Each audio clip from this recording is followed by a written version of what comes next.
So the first question we had was around how you see the Sydney market performing this year, 2024, relative to last year. Have you seen any changes in buyer demographics? Are you thinking about changing the types of buyers that you're building product for? Maybe start with you. We'll start with Justin, all right? Let's go. I didn't think it'd go that way.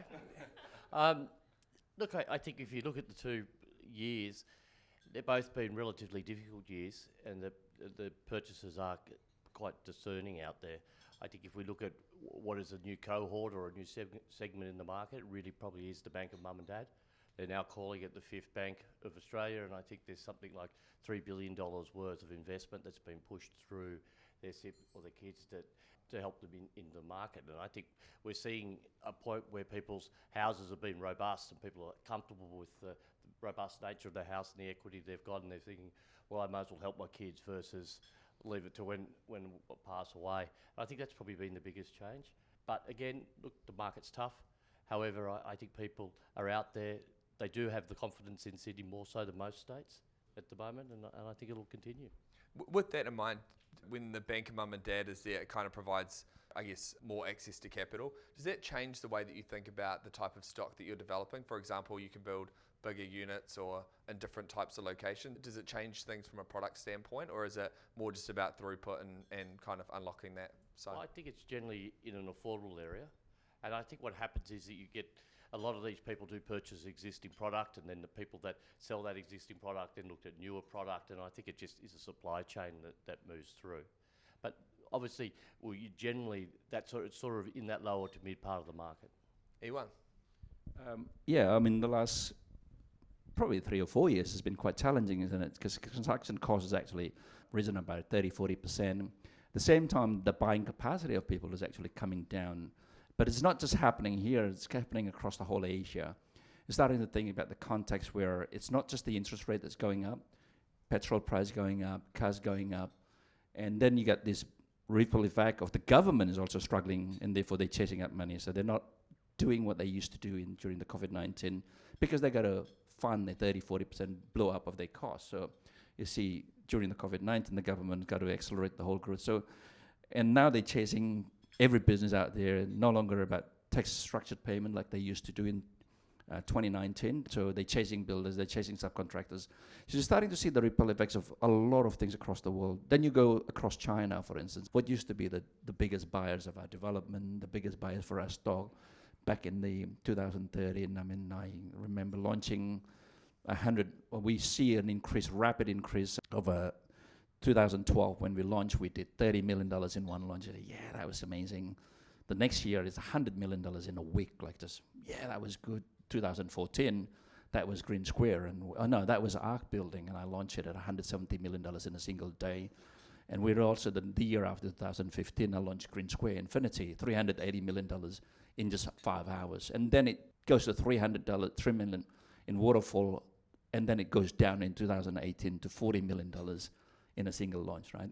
So you're starting to see that it's a fascinating thing, and I couldn't really understand the whole thing because I thought that China is growing, China is booming, and until about last year I was invited with one of the major developers in town, and I went there. They show me their development, they show me the biggest development, but they also show me the other side of their business, which is like the milk factory, like stainless steel tank, joint venture with the French company, and it's empty. I said, what?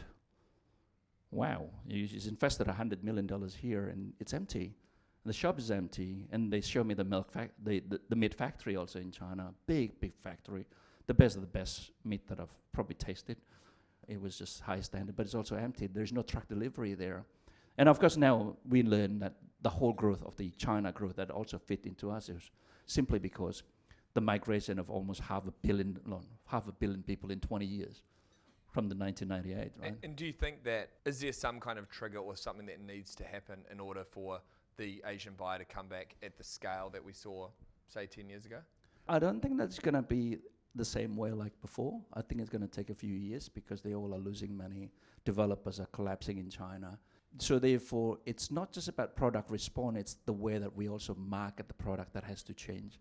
The old way of marketing is dead. So that's what I see. Like, that's really what's hard. This 2024, I think everybody seems to be saying that it's good. But this is March, like anything. Everybody's gets up March, December, January. It's hard. Everybody's on holiday. The whole data was a 3 months data. Everybody's talking negative. Now everybody seems to be talking positive. But I do think that Sydney it's still offering the best. And when China is going down, they still have to find a place for investment. And I think Sydney, like Justin said, is the best place for investment. In fact, that there is a market there that's not being tapped. So Yeah, I think so. Look, I don't think we'll see the same dynamics what we saw coming out of China. But in saying that, if you look, I think our population at the moment is something like 26.6 million. And I think 233 it goes to 30.4 million. I mean, if you look at that growth, that's very similar to what you've seen coming in terms of purchase power out of the Chinese market. And I think that will drive the market forward.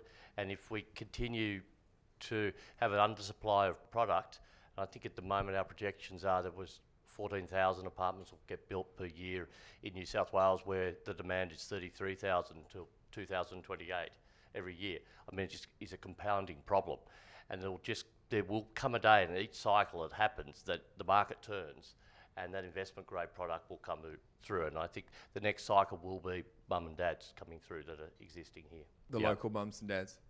And do you think the trigger is going to be related to interest rates, or do you think there's some other thing that's going to happen? Interest rates will help. We think that the interest rates will come down 1 to 2 times this year. I think it'll probably settle around 3%. I mean, that's obviously more money in the system that people have if they're not paying those extra interest rates. I think at the same time, we've got this compounding issue of increasing population, the focus of a lack of supply coming through, which is not going to get fixed. So what happens? The rents go up. It becomes more attractive to investors. when we talk about the market is actually softening, there's another dynamic there too, Mike, which is actually quite fascinating. If you look at the migration, China used to be the number one growth of our country, and the number one also for student accommodation, students coming to the country. You look at the context of 500,000 students coming to the country, 40% are from mainland China. So 200,000, they're looking for home somewhere. But the Indians are the one who are staying a lot bigger growth of population in New South Wales right now. And this is where you guys are busy marketing products in the Northwest sector, because the Indian love houses, and that's what fueled the new growth that's happening now. So we're seeing a new cycle that we saw before when I was launching my job in '97. It was the Hong Kong people moving out from Hong Kong that fueled the growth. Before that, the year 2000 was Korean. Hong Kong, Korean, then the China coming in a big way. And now we're seeing the Indian. I do see an emerging market like the Vietnamese, and also the Cambodian and the Filipino. They're actually coming in a big way because they're becoming really, really wealthy as people. One of the things we've noticed already, I've only owned the business for a couple of months, but going through the user registrations on the platform and looking at the surnames of people registering on Urban relative to registering on Home Shelf, very different. And as you say, the majority of the Home Shelf audience at the moment, at least 50% of them have traditionally Indian surname.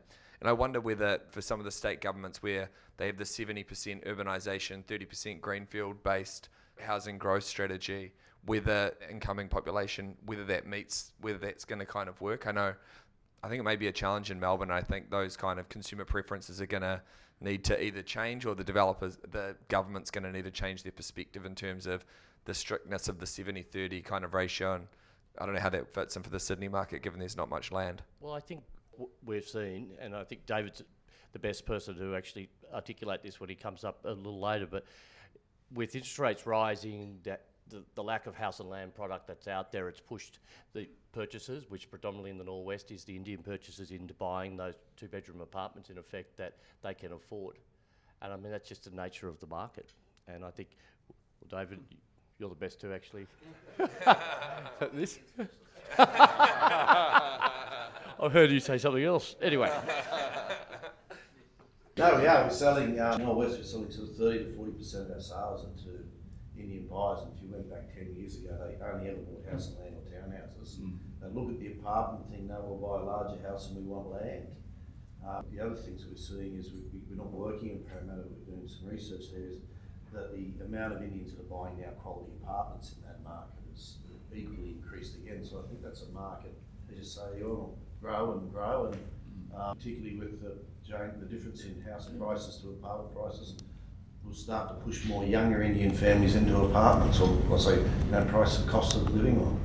And just from the crowd, I like the contributions. I got a follow-up one for you. Are you finding that the Indian market, or people in general, are still renting first and then buying, or are you finding they're going straight into buying, and does that change anything? Most new immigrants have to buy because they'll get their visa to get residency, but they're paying the increased stamp duty and taxes until they get their residency. So, depending on I'm not a visa expert, but it used to take about 4 years. I think that's been brought forward now to go change the immigration law. But so people tend to rent before they buy because even though the market's increasing in price, they don't want to pay those extra taxes because they can't borrow or fund them. They've got to pay them out of cash. So they also, until they've got that residency, don't want to make that commitment. Makes sense. So in terms, therefore, of what is going to be a better part of the market and a tougher part of the market, what's your view on the tougher part of the market first and then the better part of the market? What used to be a really strong market, which is the more affordable home, it will be the tough one right now. Because what you see now, what's booming in the landed subdivisions are actually being affected right now. I mean, I caught up with Parridge in the world and they said, this is hard sales. I think the booming one is actually the luxury market, of which I am, and that's where I think everyone has a season in their thing. And the reason being is that as China is becoming tougher, Indonesia is becoming tougher, they are deploying the money. As much as the world is becoming tougher, I'm seeing a lot of money. It's incredible amount of money that I was saying to my wife the other day. This is crazy. Like 25 years ago, I was talking about buying and raising up $5 million.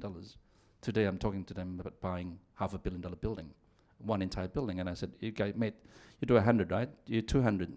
You're 200. Yeah. It was. Is it raising the capital from those people? This is a capital of like the wealth of the wealthier becomes wealthy. This is what I think it's actually quite fascinating. And the fact that there's a vacuum of this urban development because everybody's not building right now. They can't get the funding. They can't build anything. You don't see the crane in the market. I think the next 3 or 4 or 5 years is going to be a boom time for the city of Sydney itself. What used to be kind of a declining market because we haven't seen major launch. When was the last biggest major launch that we had? Nothing. The last 4 or 5 years. I think probably Lendlease's launch at One Circular Quay, and obviously Aqualand have relaunched Aura North Sydney as well, which we've seen tremendous results through that. But I think in a very simplistic point of view, costs in development have gone up somewhere between 35 and 50%.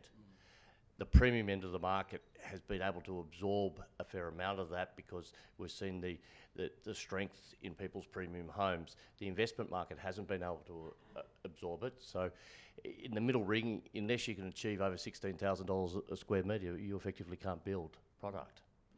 And realistically, you're looking at product that needs to be 30,000 a square metre in the inner city markets to actually work.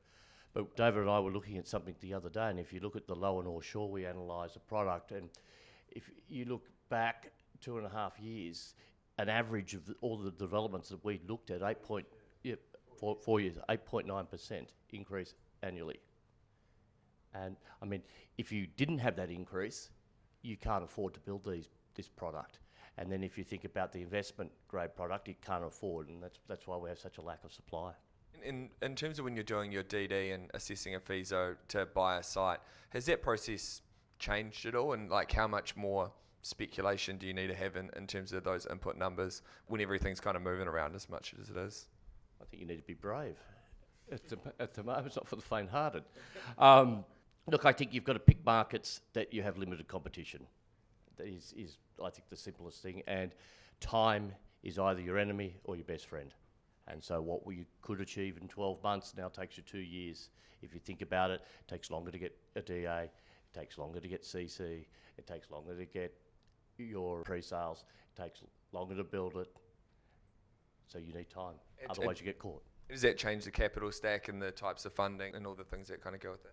Yeah, it does. I mean, you've got to be very careful. If you get caught with expensive debt and it starts to roll out for 18 months, which is quite likely for everyone, what just happens, then you're doing it for free.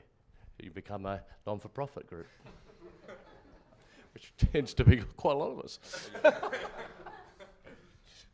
Yeah. Look, I tend to stay true to the 3 fundamental of approach of how I build Crown and the Hotel Sky. It's always about buying well, add value, and sell well. These are the fundamentals about every business.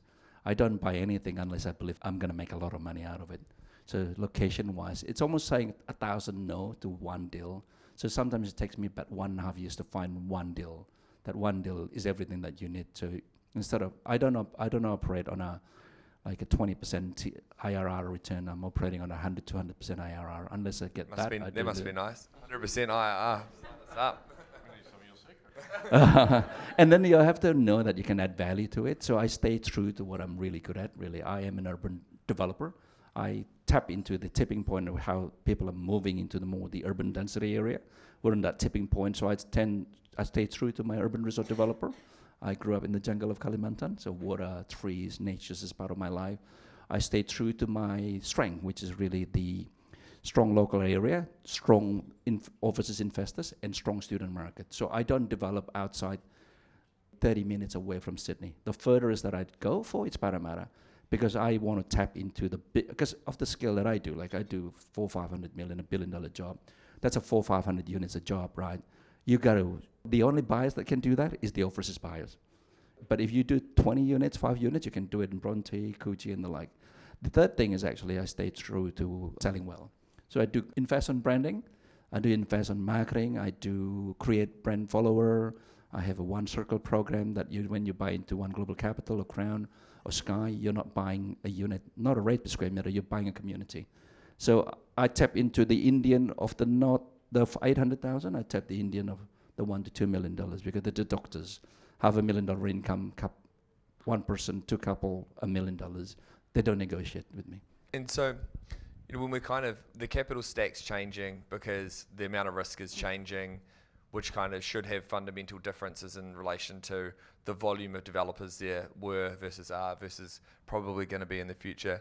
Do you see that if we fast forward for 3 or 4 years from now, that the market for, say, projects over $30 to $40 million will be consolidated and there'll be far fewer developers doing either bigger projects or more volume of projects?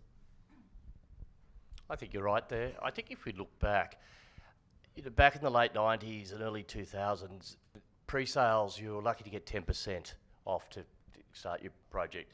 And there was so much brand capital there, the likes of Lendlease and Mirvac. Purchasers resonated to that, and it seemed to lose itself through sort of 2005 and up to about 2017. But with the building commissioner and the hype that's been out there, you really now are seeing purchasers are coming back and they want to see a Lendlease or an Aqualand or a Mirvac there, that they feel comfortable. The most important thing is, will this get built? And will I have surety of quality at the end of it? And I think that will naturally curb the amount of developers that will be in the marketplace, because purchasers will gravitate to that, and that's where you'll get your pre-sales and be able to deliver. I mean, to be frank, that's what we're hoping to see more of. We think the people that it's okay for there to be startup developers and everyone's got to do their first project at some point. But I think some of the data we were showing earlier, these are the problems that when people either don't have the appropriate resource, whether it's capital, partners, maybe they're not even using the right project marketing companies, things like that, where they shouldn't be doing the project of scale that they are doing. And I think when they do, when that kind of occurs and there's that hyper fragmented market, when the market's overheated, that's when we start to see some of the problems we've seen in the past. And I think consolidation within the marketplace is actually a good thing if it's consolidating around the right companies. And so we're making a concerted and kind of unapologetic effort to make brand a more important part of the decision-making process for the consumer. I think that's right. I mean, our team here, we focus on our brand, we focus on the product, we're known for the product that we create, and we work tirelessly to make sure that the product we produce, because we know that purchaser, they will tell the next purchaser, they'll tell the next purchaser, and I mean, it does your job for you. And I know kind of like we've been in a bit of a tricky market for a while. It's unclear how much longer it's going to be. Are you starting to see opportunities in relation to the price of development sites beginning to come down, or is that optimistic thinking and maybe not for another 12 or 18 months? I think it's optimistic. I think you've seen when you look at the market, if you look at the investment grade product, yeah, the sites have come back. If it costs you 35% more to produce it, the sites have come back 35%. You can't get the level of pre-sales at the moment. Well, David seems to do it, but in a lot of these major projects. But so that has come back. But if you look at the premium end sites, I think people are holding their price, but they're giving time. And so time equals money out there. If it takes you 2 years to do what you could do in a year, well, you need 2 years to settle the land. Yeah. Or it's a cheaper price. And I think people are opting for the time versus discounting the price. You obviously are at the event we did in Melbourne recently, and we had Mark Weisel on the panel as well, and he was talking about he'd never seen so many deals changing hands where they've got terms on the settlement for buying sites, and that vendors are more open to having delayed settlements and things like that to kind of, rather than decreasing the price and absorbing a loss, instead providing flexibility on that settlement time, which I think is probably the first thing to go relative to the price. Any thoughts from yourself? Yeah, I think that's because you don't have as many competition as before. I mean, I think back at the time when the Chinese government enterprise are here, you only have a week to think about it. They can settle in 6 weeks. You got no chance to win it, really. I didn't buy sites for a few years, but now I've built up about 6 development sites now within 1 year. Terms structured. And also on the other side, the positive side, when the market is tough, the banks are also now realizing that they can't really get 100% pre-sale anymore. The non-banks are stepping in and doing a lot of these loans that are kind of combined all together. And they say, look, give me 30% pre-sale, we'll be okay with that, and we'll move on with your development. So it's a positive side of it, I think. And the good thing is that when I reflect back about 25 years of business, where do I make the most money? Tough time. It was the Asian financial crisis in 97. It was the best because everybody was scared. 2004 recession, when in that time you don't have the mainland China, you have the listed entities going crazy, developing projects everywhere, buying every development site available, and they're all buying at the top end of the market and they lose money. I made a fortune. 2008, during the global financial crisis, that's when I bought Newington, I bought Top Right, the development, 650 units development, I bought Green Square, I bought North Sydney, and I bought everything. I bought almost about $1 billion pipeline in a year on that time. This is almost like I bought $6 billion in a year. It was just like the best time to actually make money was actually now. I think this is just, and what's interesting also that was a time when the interest rate was about 6 to 8%. The borrowing was actually, I mean, we were actually making less money when the bank's rate is 1%, because it just shows that the buying power is not there. The interest rate is there to compress the economy, the inflation. The reason for inflation is because the buying power, the need is greater than the supply. So remember this in the context that I started 1997, it's a $5 million capital only. So we did manage to grow the business with a small capital injection. I'm going to ask one more question. I'd love if it has a question or a comment, or would love to throw to the group in a second. But I reckon one guy in particular has got a few things to say. No. I want to ask something serious in terms of, we've seen over these past few years the likes of Wingate, MaxCap, etc., step into a gap created by the big four. How much of an influence do you think they're having in the development market, and are they part of the solution for getting projects to come to market? I think they're definitely part of the solution. I mean, the banks really went quiet there for a while, and those groups that you've mentioned stepped in. As Ewan said, they're more innovative in terms of their approach to lending. They will step up your loans through it, but at the same time, you pay for it. And so you've just, I keep coming back, it's time, and time equals money, as we know, don't we, Jess? But you need to prepare yourself for that and make sure that you are basically mitigating your risk along the way to do it. But yes, they've changed the landscape, which is very much how it is globally. And when you think about the combine of traditional loan on top of plasma debt, you're actually better off to just combine the whole thing in one loan facility. So the MaxCap of the world, the PAG of the world, the Qualitas of the world is actually not a bad option. It sounds expensive, but I find it's actually better to just borrow and pay a bit more than having a partner that are more financier, because at the end of the day, they become your financier with a preferred return, and they make your decision almost like living hell. You can't even move because you got to be sitting on the board every time, and they come from a financial point of view. So when you want to push the boundary, like what we did with Tim Riss in Fombus before, right, Tim? And with Adam Sparks in that time, when we were launching job, and whatever price, we say, okay, well, let's break it. That sort of thing. They will not understand that. And to do that, your product's got to be better. Your quality's got to be better. Your design architect is more expensive already to start, and they don't allow anything average. So that's, I think, it is. But when you look at it, they're actually cheaper than having to give someone an equity, because they're just charging 12% rate. It's cheaper than somebody at 20, 25%. And then at the end of your 3-4 months negotiation, they'll say, I want a preferred return of equity at 20%. So you're actually working for them. And that's where a lot of developers have actually gone under lately. The deal them of the world, they were over leveraged. And there's a lot of them that just buying too much and thinking that the market, just like in China, they think that the world is going to migrate to Australia. They don't always go like that. Thanks very much. Did anyone have any questions or comments? Given the kind of supply and demand and population metrics in Sydney, have you had anything from councils or the New South Wales planning or government to suggest they're going to make anything easier for you guys? It's called Land Environment Court. Land Environment Court is the best approach, we think. Look, there does seem to be a change. There does seem to be a groundswell getting pushed by the state government coming through. We'll see the announcements in April and in June, how that actually goes and how strong they will be against these councils. If they do what they're saying they're going to do, and it does look like that they will, then we should see some change. Awesome. And for those that don't know, the guy asking the question over in the corner is Joel, our editor.